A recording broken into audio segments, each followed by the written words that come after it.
Now I remember why I stopped pre-ordering comic books.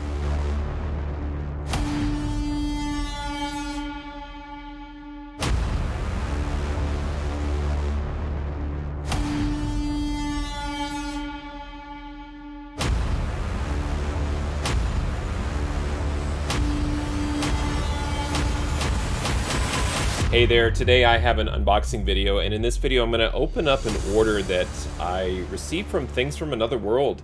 I had really cut back on my subscriptions, my pre-orders, my FOCing, and eventually just completely shut it all down. And this was, I think it's my second to last order that I received from TFAW. And I had been a very loyal and happy customer of theirs. I know some people had some problems with order cancellations or damaged shipments, and I have to say that from my experience that in general has not been the case. Yes, an occasional order has come back damaged. Yes, there's been an occasional book or two that were canceled, but according to the data that I kept, I had graded somewhere between 1,500 and 2,000 books from Things from Another World, and they were the highest or one of the highest quality resources for comic books. So I really didn't mind paying for the service. The comics, on the other hand, I did mind paying. And you'll see at the end of this video when I show you the order breakdown, just what I'm talking about in terms of all of the additional fees that really kind of come along when you're subscribing through Things from Another World. Again, it kind of comes down to you get what you pay for. So would you rather maybe get free shipping, not have to pay for bags and boards, but then you get more damaged books like maybe another store from New York does? Or do you want to pay for those things and make sure that your books arrive securely? And I understand if you're paying for all of that and you're getting damaged books or canceled orders or canceled books, I understand that that's a problem. But from my personal experience, I really don't have a lot of negative comments or things to share around Things from Another World. It just became something that didn't make good financial sense when you're looking at not only just the standard books that you're pre-ordering, because again, once you add in all of the additional fees, that doesn't add up, but really it was when I was always trying to add some number of incentives to every order. So in this order, you'll see a couple of these incentives, or I think maybe 3 in total, and then when you compare that to the current fair market value, it's kind of a head scratcher. And honestly, the incentives that are in this order, you can find them just out for sale on random online stores, and they're much cheaper than the price that I paid to pre-order. Now, the thing that always gets people is when you pre-order the right book, or if you pre-order that one incentive that takes off, then you look like a genius. And I see this on social media all the time. The most recent example is 8 Billion Genies. So you'll see a social media influencer kind of lay out, 5, 10, 20, 25 copies of 8 Billion Genies #1. They pre-ordered it, and they want to let everyone know how smart they are because they got that one book. Can you do that? Sure. If you've got the right information, or you just have a hunch that this is the book and you go all in on it, then great, good for you.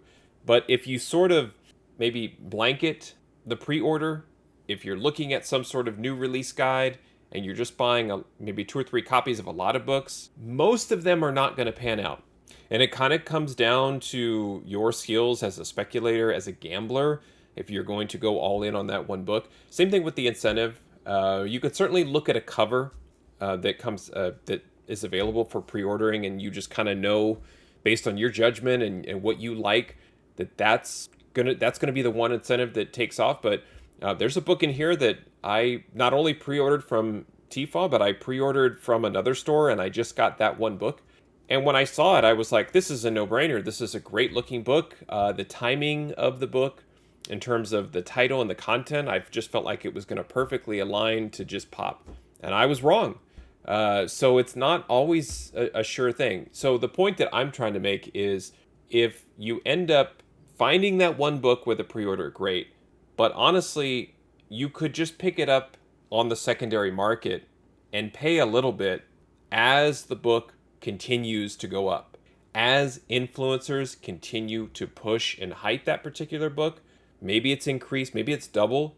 some sort of percentage increase, like maybe get it, after that first doubling, and you pay attention to what the influencers and where the market's going, buy it on the way up, right? But if you're trying to be that one person, that one collector that's got it all figured out, I will tell you from firsthand experience, it doesn't make good financial sense. So I'm going to go ahead and open this order and show you a lot of these examples, show you what I paid for it, specifically from Things from Another World, so that you can kind of see and compare comic books that you can pre-order from different stores and understand just, all the fees involved with Things from Another World, so you can kind of do your comparison shopping. So let's get to the unboxing. We'll take a look at the books, and then I'll circle back at the end, show you what I paid for these, and talk a little bit about the prices, and continue with this sort of conversation around pre-ordering and incentives and the market and so forth. So here we go.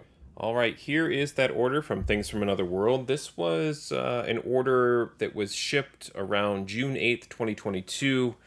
Like I said, it's one of my last subscription orders that included a few retailer incentives as well. So let me go ahead and get this order unboxed.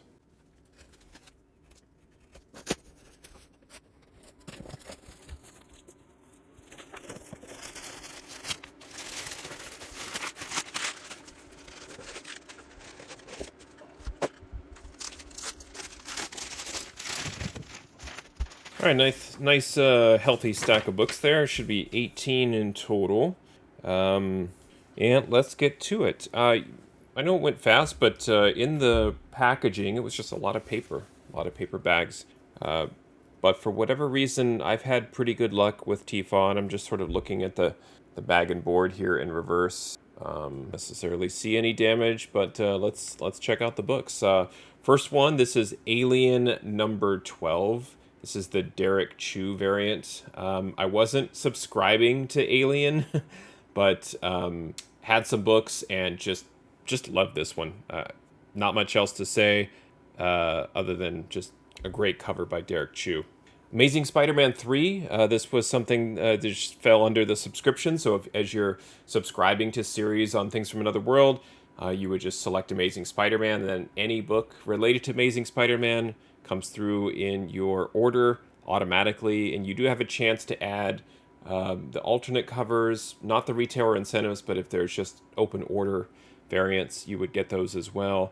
The other thing too, and you'll see an example of this in this order, is if there's any like one-shots or annuals with the same name, that's considered a match, and they'll send you that as well. So you kind of have to keep up with that subscription. It looks like they're in alphabetical order here. Avengers Forever number 6. This is the first appearance of Vibranium Man right here on the cover. So this is something that I think did kind of heat up there for a little bit, but I believe it's tapered off and not many people are talking about Vibranium Man anymore. Batman 124, this is the last issue before it gets turned over to Chip Zdarsky and Jorge Jimenez and the whole failsafe in 125. This is a very nice looking cover. But I think the gap between Tinian and Zdarsky, I don't think there's much there in terms of collectability. Just sort of, if you're a Batman fan and you've subscribed to the title like I did, you're just getting those orders to keep your run going. But here's an example. This is Batman Annual 2022. So in my subscription, I subscribed to Batman, and I got Batman Annual 22. And that was kind of why some of the cost was getting out of hand, because that one I paid $4.19 before any of the other fees were tacked on, and I just wasn't interested in that book. This one I was interested in. I did actually choose this. I didn't subscribe. This is Bella and Valeria. I think it's Swords and Sorcery is the official whole title here. It's an homage to X-Men 101. So it's one of these where if you're kind of like, well, I'm X-Men 101 fan, or maybe a Spider-Man 1 fan, and you want to grab some homage covers, then you're kind of doing that. So don't know much about the series. This is from Ablaze Comics, but a really great homage cover to X-Men 101. Black Panther number 6. This was a book that I subscribed to, but took a break when Tosin came in Black Panther 3, and I've talked about that before, how I had to kind of jumped back on board and ended up picking up the subscription with issue 4. So I got 4, 5, and 6. Great Alex Ross covers on these as well. But that is Black Panther 6. You'll notice too, I'm just getting one of each issue. I think there was, the last book I got 2 copies, but most of these are just one-offs. Ghost Rider number 3. Cale New on cover art on the new Ghost Rider series, as Ghost Rider's battling maybe a possessed semi-truck here. This is Jane Foster, The Mighty Thor, number 1. Now, this is a Torrin Clark 1 in 50 variant. So I paid the 1 in 50 pre-order price, and I won't make you wait till the end. It was $45. You can find it, as we speak right now, online for a lot less. There's a couple of stores. I think one has it for $20, one has it for $30. But the point is, you can find it. There was no reason for me to pre-order it. And earlier in the video, I talked about how I had really kind of fell in love with this cover and ended up pre-ordering just this from another store. So I paid tax, shipping, and handling, and the price to order just this one book. And I whiffed on it. It's not a desirable book, but I still love the cover. It's the value, although it adds a little bit of negativity to it, because I know I overpaid for 2 copies of this in total, where I could have bought maybe 5 or 6 copies of it had I just waited. I still love it. I still think it's gorgeous. I thought about the timing with Thor Love and Thunder coming out and just thought, well, this is going to arrive right when the movie hits. So it's not going to change my mind in terms of how much I love it. And if it's a 9.8, I probably would still send it into CGC. But that specific book is another example of why I have stopped subscribing and why I have stopped chasing the retailer incentives. Because the ones that really pop, and the ones that it's a 1 in 25 or 1 in 50, and it's a $200 or $300 book and everybody's going crazy. The last one I could think of is maybe Catwoman 43, the Sozomaika one. That's come back down. Like, it went crazy for a little while, and then it's come back down. Is it $25? No. But is it affordable if you really are hunting for that book? You're better off. I mean, you could buy that one instead of 2 copies of the Jane Foster Mighty Thor. So you have different options there. Patience is basically the name of the game now, and not I have to pre-order everything and I have to pre-order the correct incentives. 8 Billion Genies, I believe, is an anomaly. I think it's going to come back. I think it's the only book right now that really speculators are kind of having a field day with. They're just having a lot of fun. A year ago, you could maybe argue that there were maybe about 6 books a week that flippers and speculators were hyping. Now, because the speculator and influencer audience has diminished, and you're just kind of left with savvy comic book collectors, they're finding it harder to find books to really put in your face. And I think that's why the 8 Billion Genies, because it's been optioned, but it's like, look at me, I have a bunch of the 1 in 25s, but they can't do that with a lot of the books now.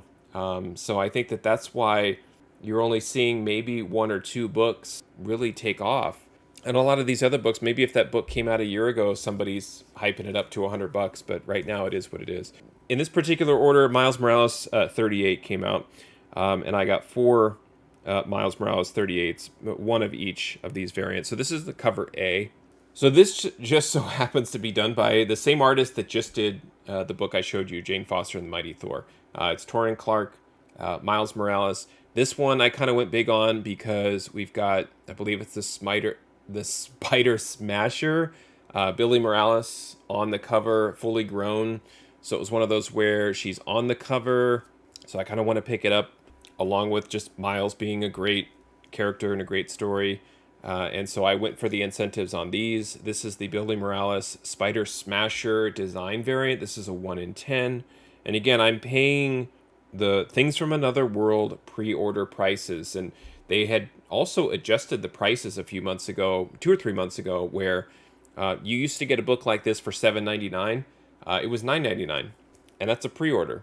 Here is Miles Morales 38 with Billy as Spider Smasher right on the cover in costume. This is the 1 in 25, the Davila variant. Again, great looking book.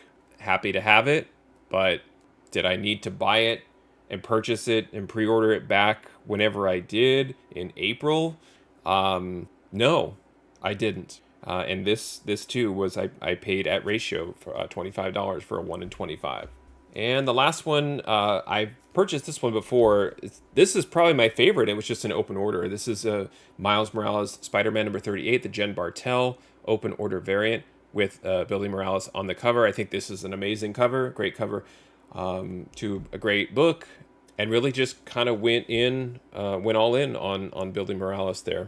All right, Star Wars 24. This was continuing the Crimson Reign storyline, and this was another, again, I just subscribed to Star Wars and got that book as part of my subscription. Same goes for Star Wars Darth Vader, number 23.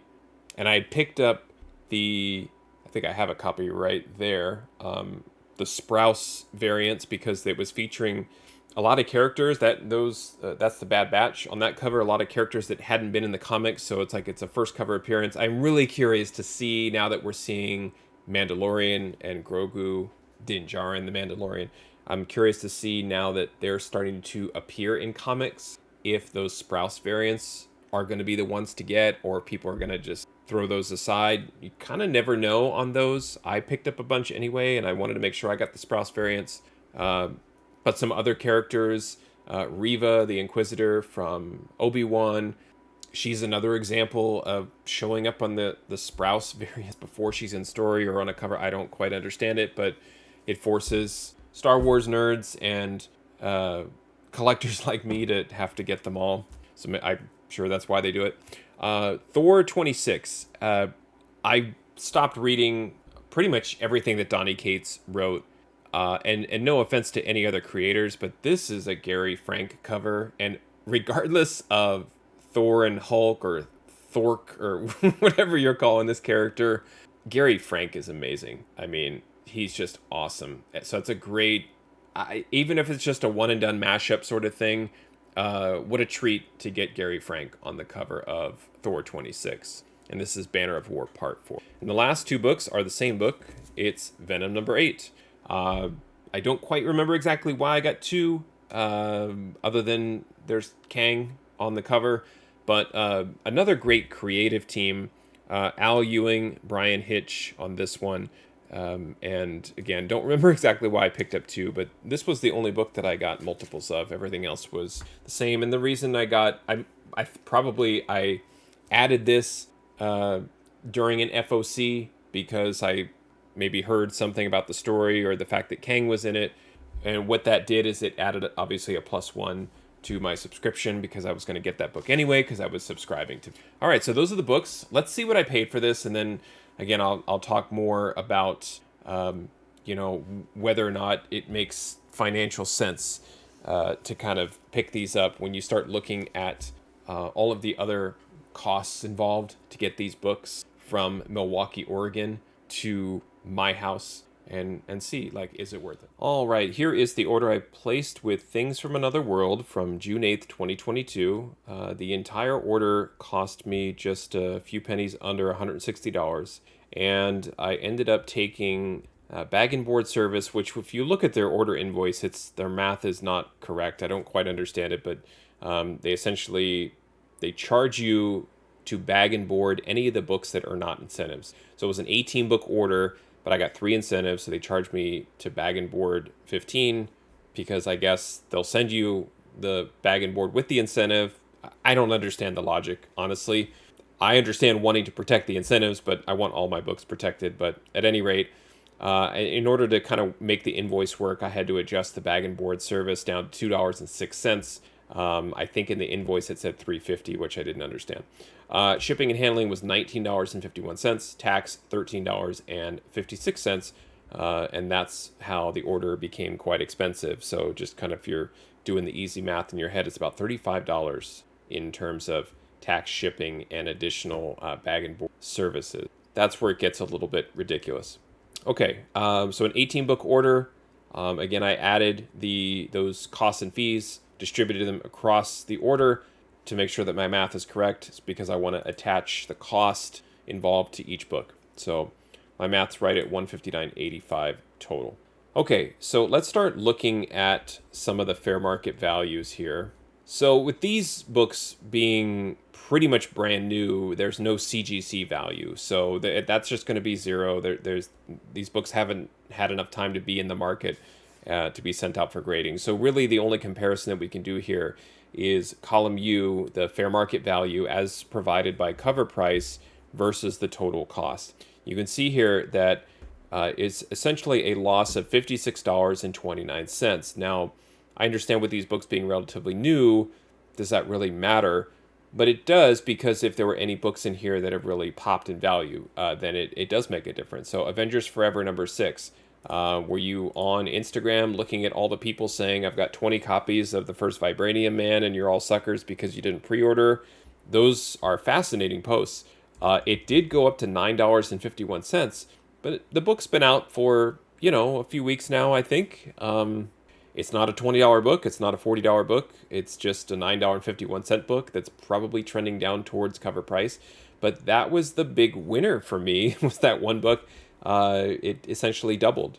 So it cost me $4.74, and it's risen in value to add an additional $4.70 of value into my collection. Everything else was a loss, and the incentives were a significant loss. Miles Morales 38, the 25 copy, after all of the other fees are added into the book, $26.94. It currently has a fair market value of $12.05. Just let that sink in. And then if that doesn't kind of turn your stomach, take a look at this one.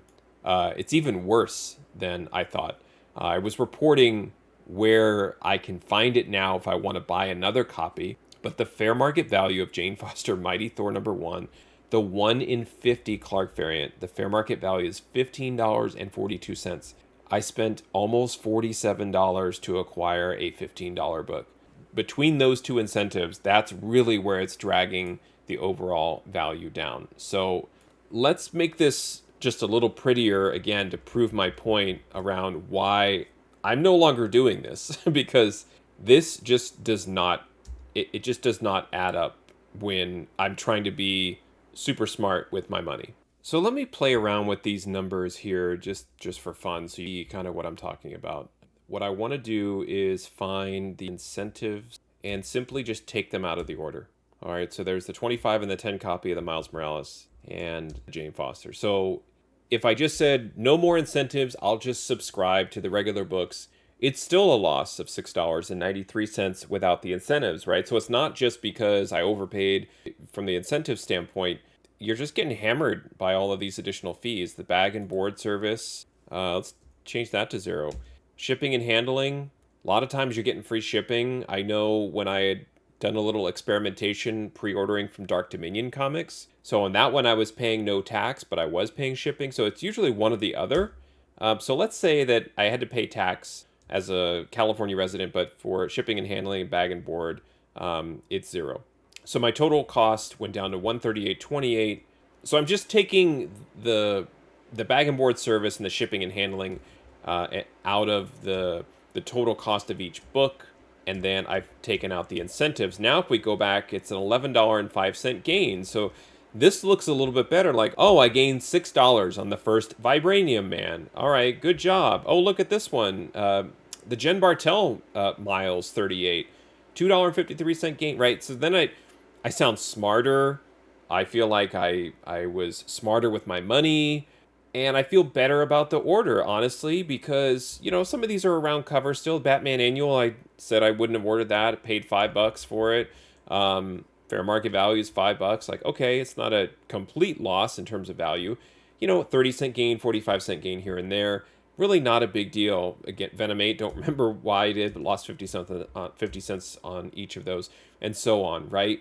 So I feel like, oh, it makes sense because I'm getting a nice little bit of a discount from TFAW when I pre-order. Most places give you that discount, and the order just looks better. This is what you want to see, because if you're just good at getting great comics to read and collect and keep your runs going, this is what the order should look like. A nice little modest gain, some free shipping.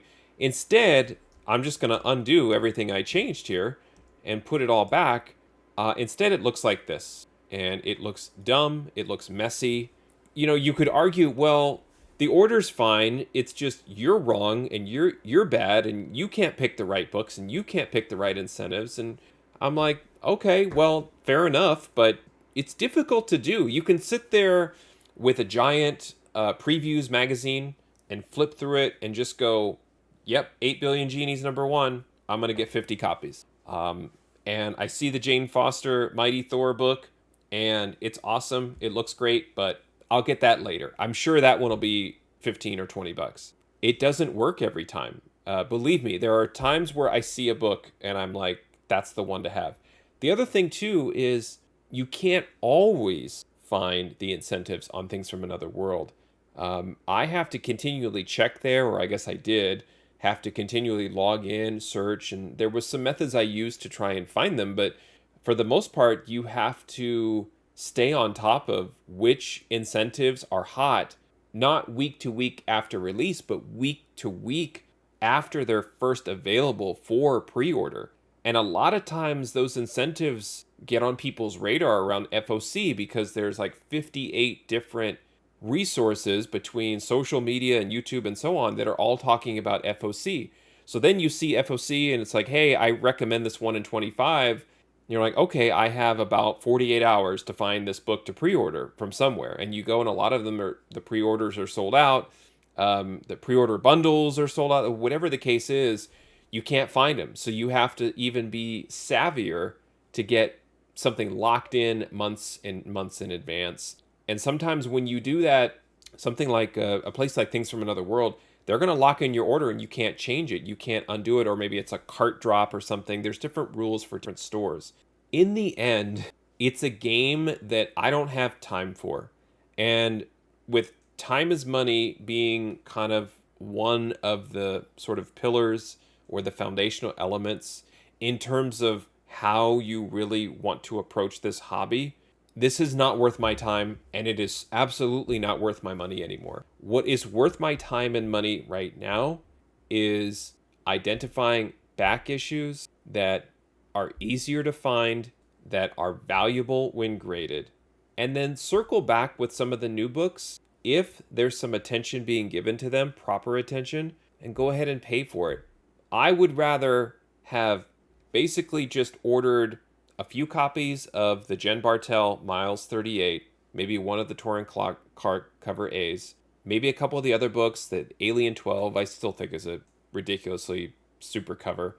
Thor 26 maybe as a Gary Frank fan, right? So basically cut this order in half, remove all of the incentives, and then take the money saved, which would have been, if I'm just kind of randomly looking at the numbers here, somewhere between $75 and $100 I would have saved had I just focused in on some of those. And let's say Avengers Forever #6 was just not a book that was on my radar during pre-ordering, or I just wanted to keep my order small and concise. Then it's a $10 book. I have now capital that I could use to invest in Vibranium Man if I really believed in it after the fact, right? So I could have taken $50, bought 5 copies of Avengers Forever 6 if need be. But instead, I pre-order one of each of these with incentives, and it really just looks foolish. And I just got tired of it. I got tired of getting beat up on orders. This was very typical of TFA orders that I had placed over the last few months. And a lot of it, really, the other side effect is I don't want to open these orders. There's great books in here, and I'd love to add them and catalog them, put them in my collection and everything, grade them and do my thing. But I just feel dejected, like I was doing it wrong. So again, I share this with you because I want you to see what I'm going through. You can draw your own conclusions. You can subscribe. You can use TFA. You cannot. But these are the real numbers. This is the real data. And these are the real comics. And this is the real me. Thanks for watching. Happy collecting. And see you next time.